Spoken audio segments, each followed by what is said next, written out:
The jail booth became a confessional, full of admitted sins, forgiveness, and answered prayers.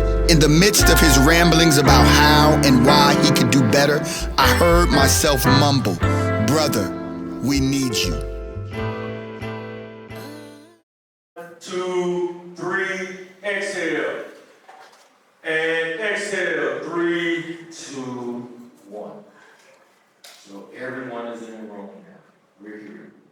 The second deep breath in is now we got to let go of whatever troubles we brought in the space, right? That might cause us to snap on a brother or a mean mug. We want to take the second deep breath and we want to let it go because it's a problem, and then in the lab, in the next breath, we'll look for a solution. So right now it's a problem release. Let's just let go by taking a deep breath. 3, 2, 1, and exhale. 2, 1. And this last deep breath now, having replaced the problem, now I'm seeking inside first the solution, and I can draw that thing to me with the power of my life, right? I can do that at any moment. Bring all solutions to any problem I have because my life is powerful. Inhale, 3, 2, 1, and slowly exhale. When you get to the bottom, 2, 1, let it out with sound. Those international ancestors that we hear about, read about, pretty much every day, especially for Black History Month. But every day is Black History. How many of y'all know that? That's right. Every day is Black History Month, right? And then we want to also acknowledge the ones that will come after us, who we should be doing this work for ourselves, but we should also be doing this work and being present and being in our highest and best destiny for those who come after us. That matter in our bloodline or not.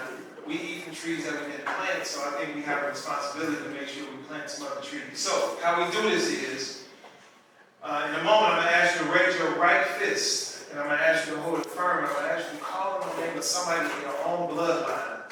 Somebody who would have drugged you down here. Black men, they knew Black men was coming together. They would have drugged you down here. They would have made sure that you was in this space because there's nothing but positivity. There's vibe. This is a rites of passage per se. But you got people that are like-minded in the spirit here in the room. So we want to call the name of those individuals in our own bloodline. That's what we're going to do first. And after that, we'll call out some international ancestors who made great sacrifices. Some became martyrs to make sure that we could have a better life instead of justice. So we're going to call their names, and then we'll call out the names of the beautiful ones, those coming after us. Everybody, fists up firm. So now call out the name of somebody in your own bloodline, and then we affirm it by saying Ashe. We want to call the names of those international heroes and sheroes that lay their ground path so that works. So we know Ashe. Ashe. Ashe.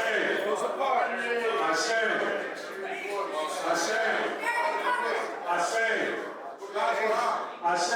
James Ball. Ashe. Ashe. Good. I know y'all feel that burn. Just leave it up there for a minute. Leave it up there. And we let it burn because we burn the path for those coming after us. So for the beautiful one, we say Ashe. Ashe. Ashe. Ashe. Ashe. Oh. All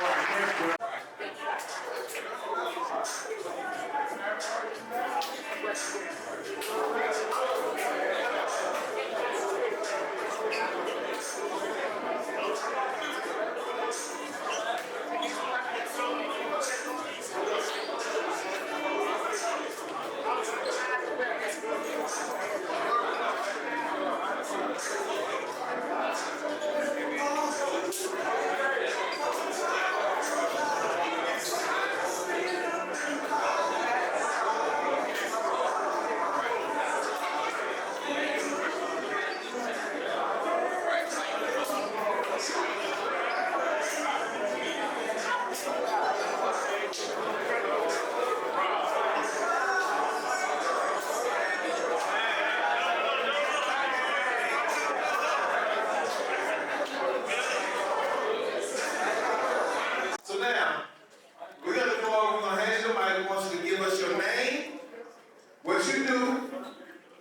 or a good, go out to dinner, you have a great experience. You have that experience here, we ask that you just go back to your community, drop by a text like, bro, you gotta pull up. Like, this is the safest and most sacred space for black men in the country. Like, you ain't gonna see stuff like this on a regular basis, right?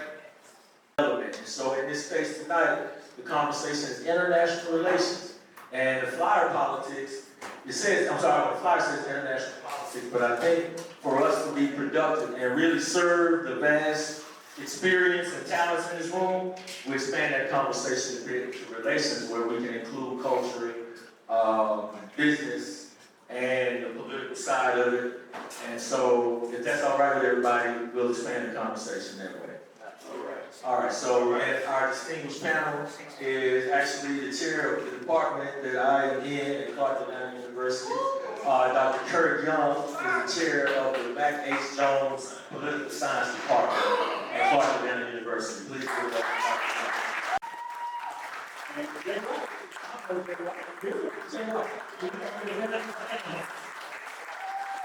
So y'all make some noise for the ear doctor over there. So the ear doctor, we're gonna pass the mic here in a moment, and then we'll open it up for questions. So we go a little bit too long. You hear the ear doctor hit us with the signal, and then from there, that we'll know that good time's up and start clapping. Okay? We don't boo. We start clapping. We know to pass the mic. So we don't want to get long with it. All right. So now we can introduce our panel. I'll let them introduce themselves for about 90 seconds. Tell us who you are, what you do, and then we'll jump right in. All right, greetings everybody. Greetings. I'm gonna use some of my 90 seconds to say thanks for being invited back.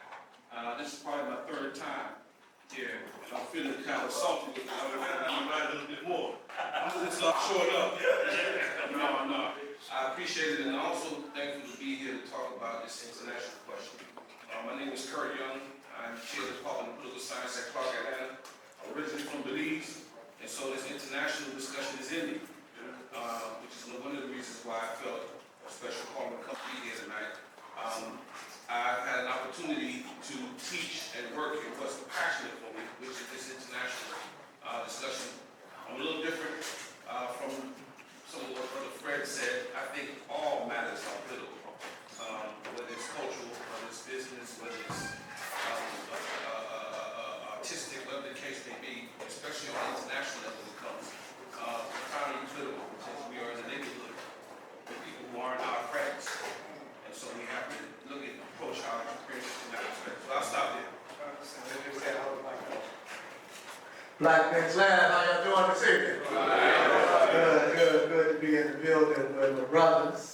My name is Dr. Rick Mathis. I'm a filmmaker from the west side of Atlanta, GA. For all my educated gangsters, that's Adamsville. For all my Cajun people, that's Cascade. And for my freedom fighters, that's West End. So I went to Frederick Douglass High School, man, graduated Frederick Douglass High School. Some of you may be familiar with Frederick Douglass. We have a lot of notable people that are really in the limelight right now that attended Frederick Douglass High School with me, like Killer Mike, Lil Jon, who was just on the Super Bowl last night, T.I., to name a few. So it was a very prominent high school, and at that high school, it taught me to be proud of my blackness, because it was a school of black excellence. It was about a 99% black school. We had one little white boy that if you close your eyes and listen to him talk, you think he was black. And we had one little Asian girl that went to Frederick Douglass High School. But definitely glad to be here, man, and get into this conversation, about international affairs. Because, if you're not traveling, if you're not studying abroad and just learning about different cultures and things like that, you're doing yourself a disservice. Because this thing right here, called the cell phone, has turned the world into a village. You can communicate with anybody around the world with this right here. So definitely glad to be here and get into this conversation.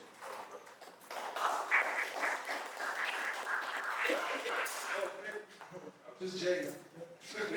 That's it, I'm just Jay. My contribution to the conversation, we're fortunate enough to be able to do some international business and build bridges for people who are in spaces of either development, real estate, in the space of mining, we want precious metals, been able to build some bridges there, some engineering, civil engineering, as well as some cybersecurity, in the international space. So, as we jump this off, I just have a question. Has anybody traveled outside? First of all, that's your question. Anybody been out? Anybody been to Africa? Most of Yeah, if you've been to Africa, raise your hand. Okay. Yeah. Clap it up. Okay. To the Caribbean, To the Caribbean. Okay, and those are people hands. South America, Okay. Central America. Okay. Okay. If you have not been out of the country yet, raise your hand.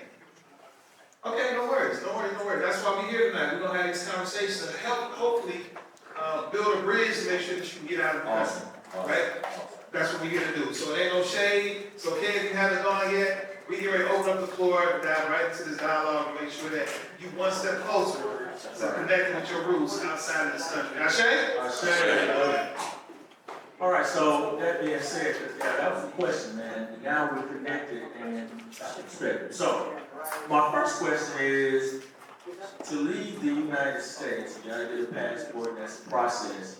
And when you look at the vast world, some places are shown to us differently, right? And as, African American men, help the audience, help us understand why that is, and how should we see, as black men and black boys, how should we see the possibilities of traveling with a person? All right, so the first part of the question is the way that images are given to us about what's abroad. We have to begin from where we stand, right? We are African people right here in the United States. And as this experience that we have encountered, we have been taught that everything about us, everything about where we're from, others who look like us, are subhuman, are savage, are barbaric. And so the images that are given to us, for us to understand ourselves or misunderstand ourselves here, that image also has an international part, right? So the same way that images are given to us to make us feel subhuman, our brethren and sisters across the planet, we will be given an image of them that reflects the way they want us to see ourselves. And so if we begin from that perspective, that the images that we have are going to be projected across the planet, and then the other part of the phrase is that the images that are given to our brothers and sisters abroad are negative. So when we come into contact with each other, it's difficulties. There are difficulties from the very beginning. And it often plays itself out with a serious level of self-hate, self-rejection, violence, antagonisms that we have. Especially when you start looking at the brothers and sisters who come to the United States from the continent. The images that we have across the Atlantic, across the Pacific, are so devastating that you almost have no choice but to travel for yourself. Now, we're in a safe space here, so the elder brothers will do a wonderful job of directing the younger brothers to the proper places to find the proper images. Right? So we might be a part of the choir. But this is not the norm. The negative images that we have are so overwhelming that it's a wonder that we've made it this far. But let me turn this into something positive. What we do have at our disposal is the ability to connect with brothers and sisters abroad who have their arms open widely for us. Right? That's the key. No matter where you go on this planet, you will find some aspects of negativity. You can't go abroad, and I'm not sure if I'm getting a bit ahead, but I think this is an important point to make right here, since we're saying that one of the ways to beat back these negative images and the way we digest these negative images so much so that we start disliking ourselves is to as they say, go find life on other planets, right? Other people who are like us, right? I just got back from Ghana, I guess about 4 months ago. No, a little bit longer, about 6 months ago. And every time that I go and travel abroad, I just tend to gravitate towards the brothers and the sisters who have nothing but love for us. So you gotta go with the consciousness saying that I'm gonna purge myself, I'm gonna reject all those negative messages and go to try to find our people who are waiting for us. They're looking for us. Now, part of what we bring, and I'll stop on this note because I know I want to get my brother's point. Part of what we have to realize when we go abroad is that when the rest of the world looks at us, there's a belief that we have access to everything that they don't have. Now, I don't know if that's accurate. I don't think that's accurate. It depends on what part of Atlanta you're from, right? Or what part of the United States you're from. There's poverty all over this country, and you will see the same kind of impoverishment in different parts of the world. However, having said that, when we travel, if we do have access to some resources, and I don't mean just financial, we have to go with a mindset, not just of going and finding people who we love and we want to connect with. We got to go help. We got to go help. Because you will find the same kind of, and to my point earlier about the politics, the same kind of political reality that we deal with here in Atlanta, and that we deal with in the United States, and we deal with in Belize, where I'm from, are the same political realities that's projected across the world. So just as we have powerlessness here, there's powerlessness where we go, right? And so that's really just the tip of the iceberg. There's so much more to say there, but I think we're going to pass the mic. Ask yourself tomorrow that you're going to wake up and start that process. Because a passport is a very valuable tool. And the brothers and sisters across the water love you. And they are excited when they see you coming. Like, no lie, I have guys that I was in Nigeria last year, or the year before last, they still text me on WhatsApp. You know what I'm saying? You understand that? Like, and this is people, like this is a guy that works at a movie theater in Nigeria. They literally opened a movie theater for us to see Black Panther 2. Because we came, I think it was about 20 of us, right? The theater was closed. And they literally ran us down. We were leaving out of the mall. They said, hey, we're going to open the theater for y'all. Y'all want to see Black Panther? They literally opened the theater for us. And that manager still texts me to this day.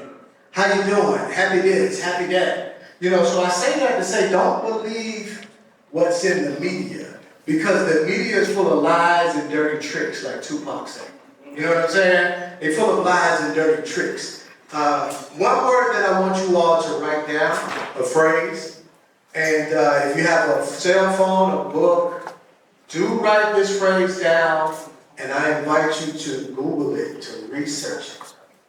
Because what if I told you that the imagery, what is being portrayed in the media, was perpetuated and was by design? What if I told you there are powers that are strategizing in rooms to keep us apart, to keep us on different pages, and it makes us think that we can't be unified? So I want you all to look up Tavistock Institute, and it's spelled Tavis. There's only one S. Stock Institute. Look that up, and you're going to be amazed at what you see, because the things that are going on that you see in the media are being perpetuated, and it started years ago in the 40s. You know, to give you the history. There's certain videos that you can research with this right here. This is our trump card. This is our ace in the hole right here. You know what I'm saying? We got everything at our fingertips right now. I don't know how young or old you are in here, but I remember back in the day, we had to go to the library if we wanted to look up something. There was something called the Dewey Decimal System. You know what I'm saying? How many of y'all remember the Dewey Decimal System and what that is? Share with the young people later on what that is. And that's how we had to access information. We had to access information through encyclopedias. But right now, you have everything at your fingertips. Tavis Stock Institute. STOCK Institute. Brothers, please hit that with your phone. See? Look it up. I see brothers shaking their head like, yeah, I'm already up. Yeah, that's what I'm saying. So some people may already know. So I'm saying all of this stuff is by design because they understand our power, they understand who we are, and their thing is to keep their foot on our neck at all times. Because if they give us an inch, then guess what? We're gonna take them out. You can see it in sports. You can look at what Venus and Serena did in tennis. You can look at what Tiger Woods did in golf. You can look at what we've done in basketball, football. Anything that we get into, we take it over. We take it over because of our power and who we are as beings on this planet. And they know that, so they try with every might and every trick, every cranny that they can do to keep their foot on our neck. So I'm here to tell you, Go ahead. and I'll wrap with this, I'm here to tell you it's our time. Their time is up. So we have to rise up and stand in our power so that we can restore all of this craziness that's going on in the world right now. Give it up for Brother Rick, y'all.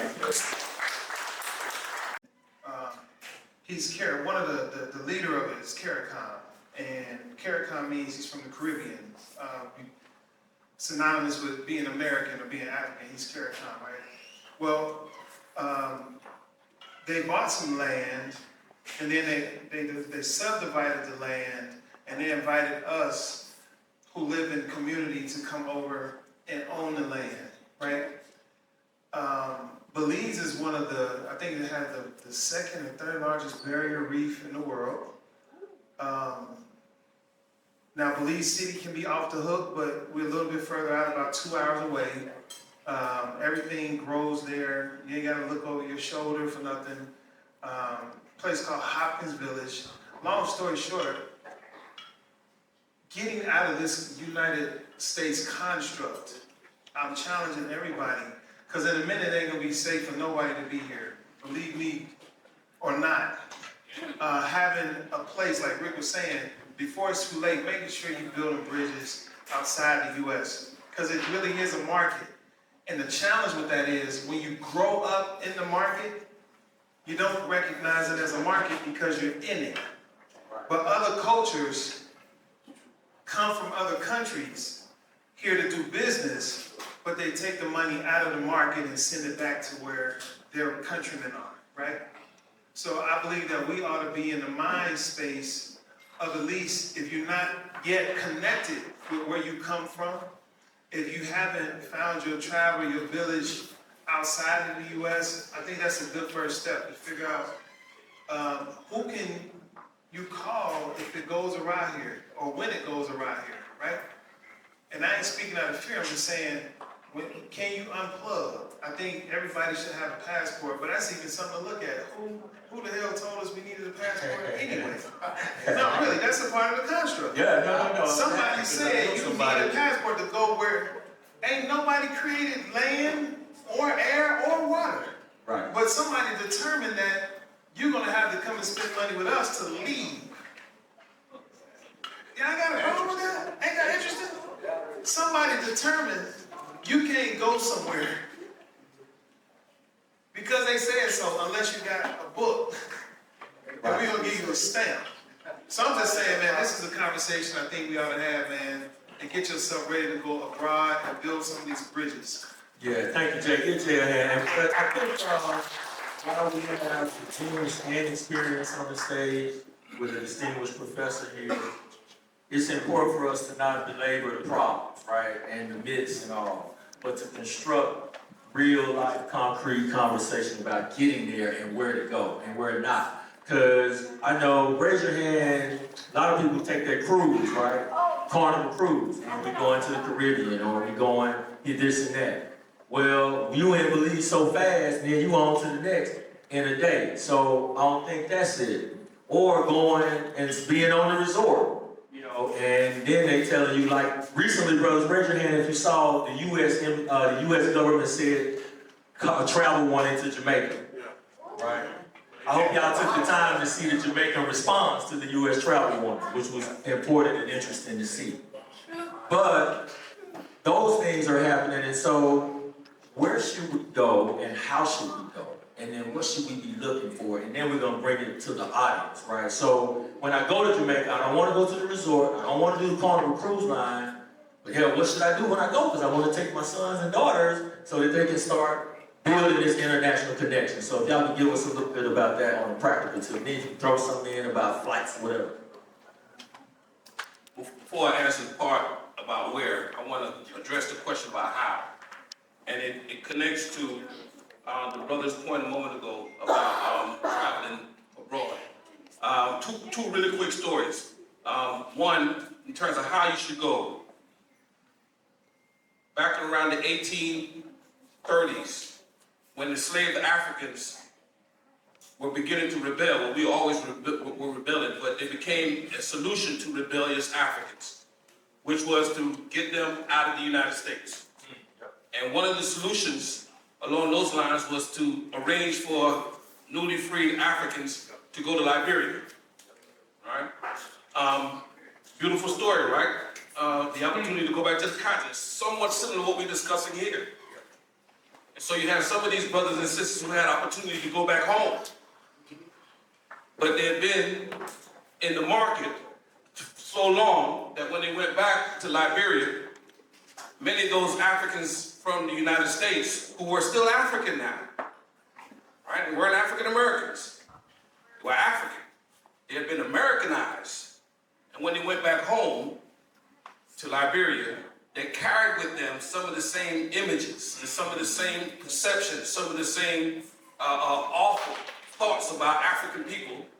And the short end of the story is that it created cleavages within the society between the indigenous Liberians, or those Liberians who we would use in the English language we would call native, and those Liberians who came back, who were referred to as Americo-Liberians. So part of what happened when we went back and how we should go back, they went back thinking like Americans instead of brotherly and sisterly Africans. And that problem has stricken Liberia to this very day. Some of the most brutal civil unrest on the African continent occurred as a result of this contradiction. So how we should go back? We should go back with a fundamentally different consciousness, right? Right? We have to go back with an understanding that we're number one, going home. Number two, we're going home as intoxicated children. Right? We'll have to go back home to be healed in some kind of way, right? Now, I've been around for a while. I know I look a little young, right? But I've been around for a minute. At least my last name is Young, so I kind of claim that part. No, but I've been around for a minute, and I think I read a few books. I think I have some discipline in my consciousness. I think I understand what I'm talking about. But let me tell you what happened. In my first trip to Ghana, I went to a place called Asin Manso. Anyone familiar with that? Asin Manso. We often talk about the the dungeons where our ancestors were enslaved. I'm trying not to say slave castle, right? These dungeons where Africans were enslaved. We often hear about that, right? Anyone see the movie Sankofa, you will see a very good depiction of it. And then you make a point about the cell phones. You can pull up any kind of documentary on your cell phone right now and see the slave, the dungeons. But there's and as horrific as that is, again, we're talking about how you should go back. There's a place en route on the way to the castles, to the dungeons, called Asin Manso. This place is called the place of the last washing.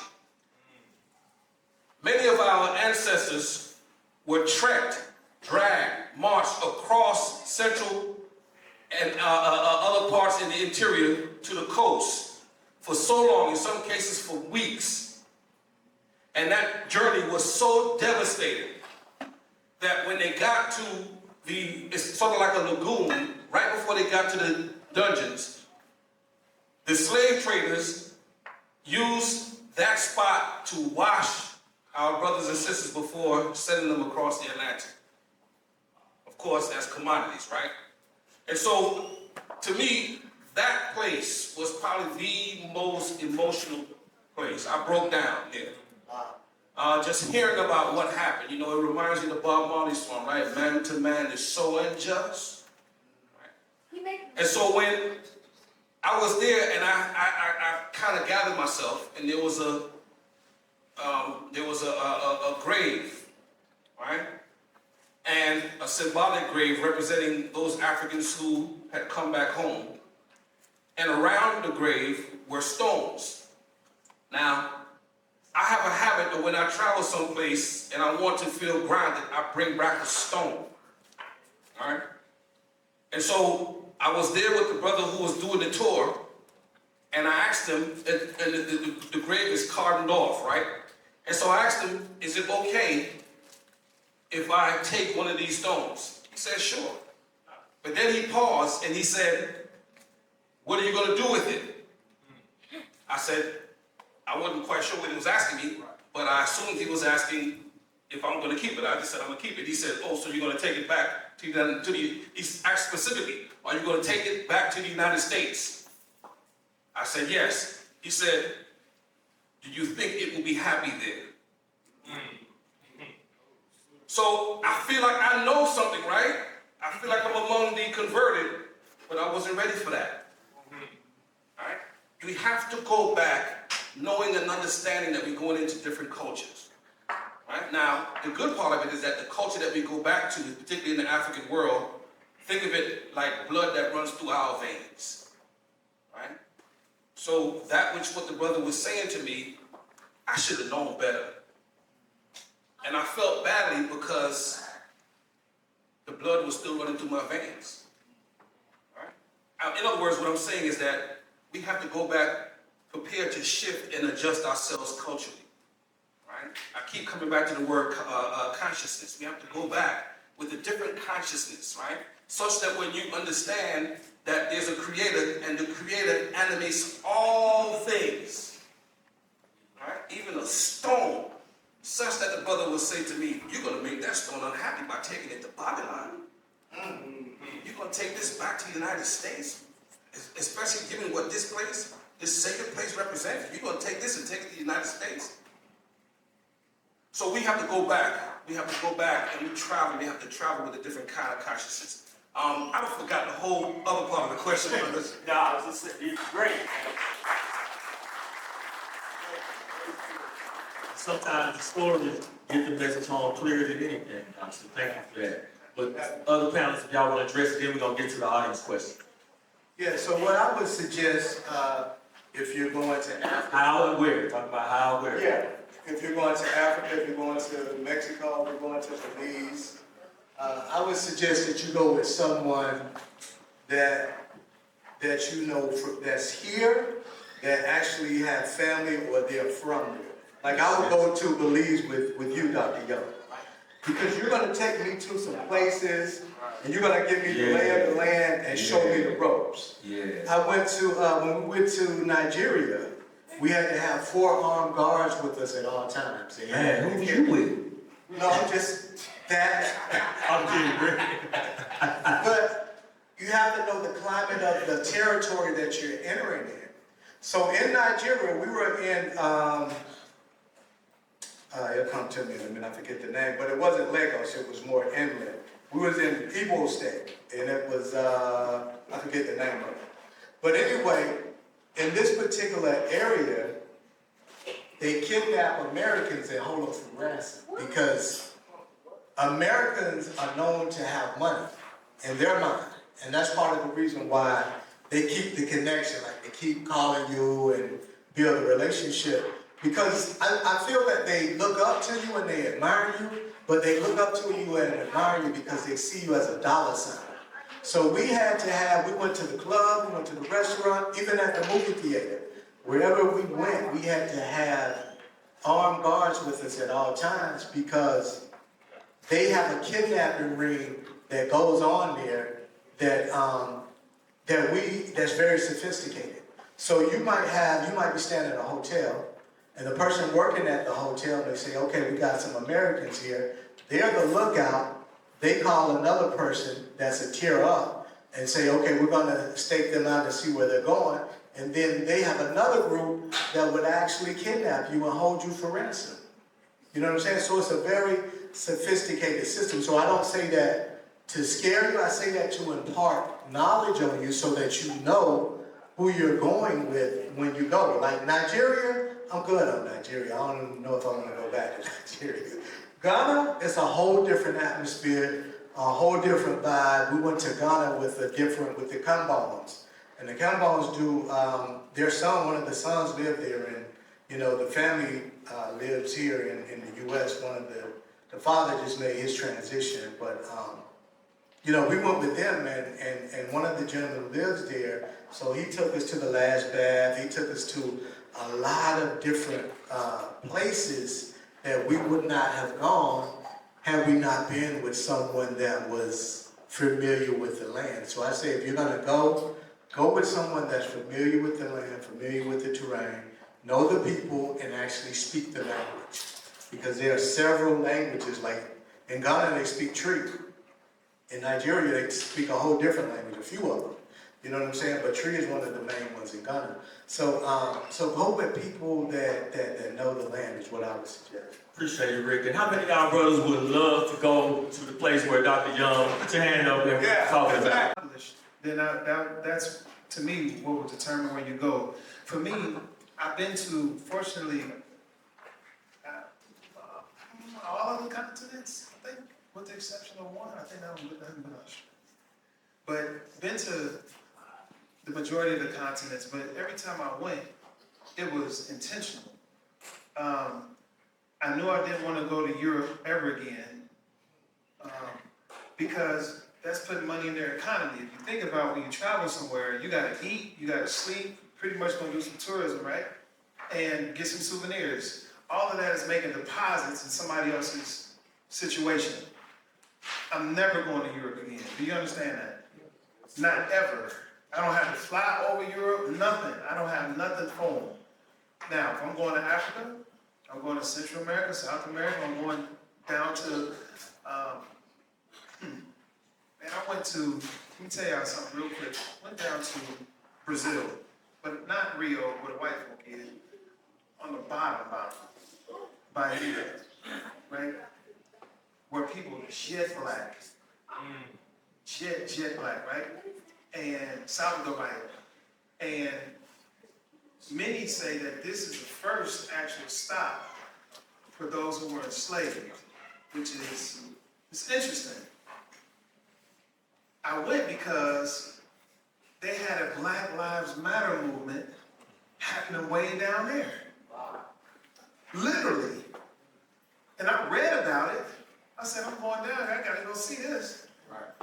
And I got there on the weekend, so the movement had seats for the weekend, but it was just interesting to see our people on the coastline. So ultimately I'll say, man, why are you going? And be intentional. And then do whatever you can. And this is just my own personal opinion. I believe that we have a value system that's inside of our DNA. That's not capitalistic. Let me say that again. There is a DNA that runs through our veins, a culture that runs through our veins that we need to reconnect with. That is not capitalism. That is not where we come from. Money is essential, and sometimes it's inconvenient to not have it. But I tell you what's priceless. To be able to eat food that you could pick up off the tree that ain't been sprayed with nothing.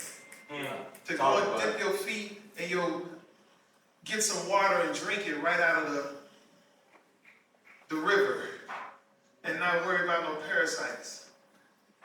To be able to put your feet in land and you know it ain't drenched with blood. Like this soil. Because there's a healing when your feet touch down in the soil. So why are you going? That's going to determine should you fly, should you drive, should you sail, right? The safest, I'm going to always promote safety because there's some pirates out there in the waters. There's some people that'll shoot you down like they just shot down the Nigerian president of the bank today. The biggest bank in Nigeria. The biggest bank in the helicopter shot him down today. Today. Because he was a threat. He was empowering the entire country, right? Shot him down. So I'm just gonna say, man, take the safest route.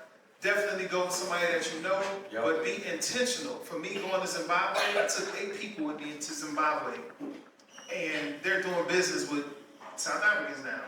I was intentional about that. Go over here and do business, do good business, and come not on your high American horse, but come over here with a servant's heart, man. You visited.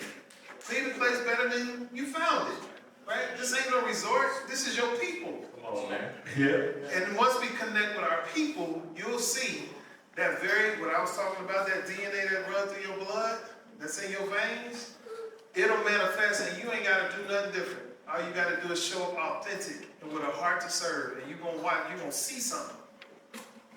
Come on, Jay. So, Jay, join me, man. With what's called dual citizenship, right? I just be quite honest with you. In many cases, the United States, it used to be Homeland Security, does not recognize dual citizens, right? So the extent to which you're a dual citizen is the extent to which the other place that you're calling your other home recognizes the United States citizenship. I just happen to be from a place like that, right? So in Belize, I can be Belizean, but they won't challenge me for being a U.S. citizen, right? Now, I'm sure that there are places where that does not apply. Post 9/11, I have a feeling that it's changed to be even more stringent, right? So what's the moral of the story?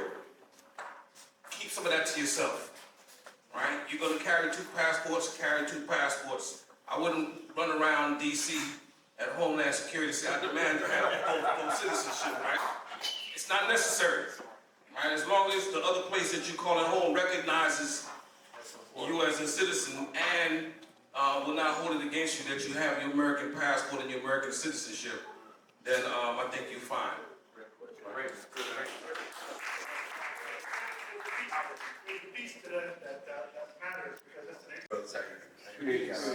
Okay, I got a question.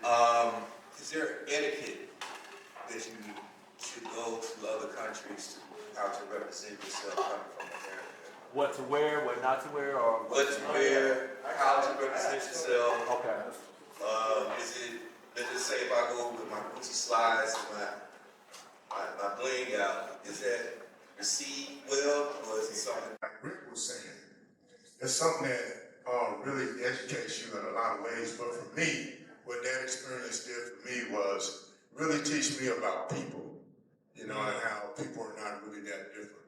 I've had to make friends pretty much everywhere I went, you know, and it kind of shaped me into the person that I am today as far as being able to meet people from different cultures. People don't look like you necessarily, don't speak like you necessarily, but that's a really good part of that experience. And I was just wondering if you could kind of speak on that a little bit, how travel and being in different places kind of helps your understanding of just other people.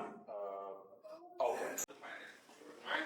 And I agree with that point. People are fundamentally the same. We have different cultures, right? Our cultures are different, so we have to respond to that when it's necessary. Yeah, and I just wanted to say this real quick. The thing that I find amazing when I go to different countries is they ask, what's your family name? Because family is so important in other countries. Family is everything. So they ask, what's your family name? They don't ask, what's your last name? Your family name.